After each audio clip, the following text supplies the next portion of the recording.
they're a real serious predator. When they hit you with such force that it's a bit like banging your thumb with a hammer. They close their jaws with such power.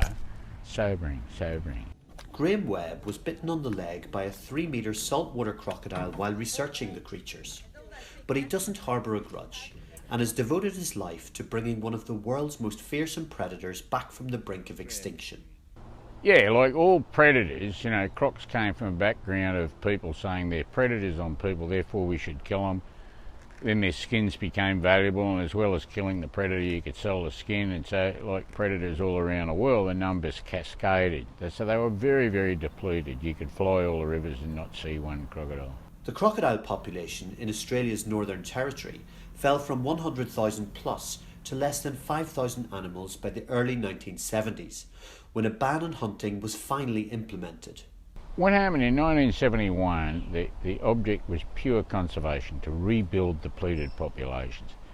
But by 1979, 1980, it was very clear that the populations were rebuilding, and we had a bunch of people killed and a bunch of people seriously mauled, and we had another boat tipping over fishing boats when the tourist industry just started, and so people suddenly turned against crocodiles. In a bid to prevent people from culling crocodiles, the Territory pursued a radical concept: conservation through commerce.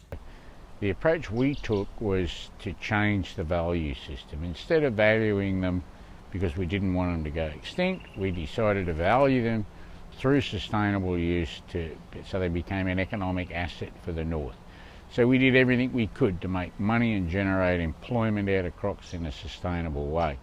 And that has been the switch that actually allowed the populations not simply to recover, but to go back across every creek, every river and swamp in the whole of the Northern Territory, back to the abundance they were before the war. Crocodiles are the lifeblood of the local tourism industry. Luxury fashion houses, Hermes and Louis Vuitton, own half a dozen Australian farms to source crocodile skins for designer bags and other goods.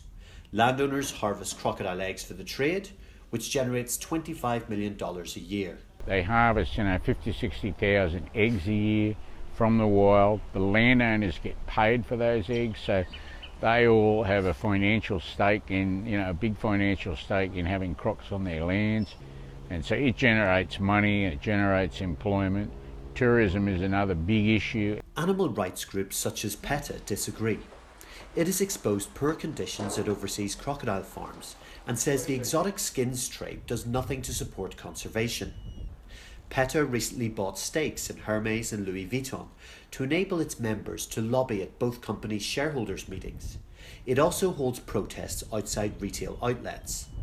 Nous sommes donc là aujourd'hui pour demander à Louis Vuitton de renoncer à cette cruauté et de se tourner vers des matières véganes qui ne nécessitent pas la souffrance des animaux.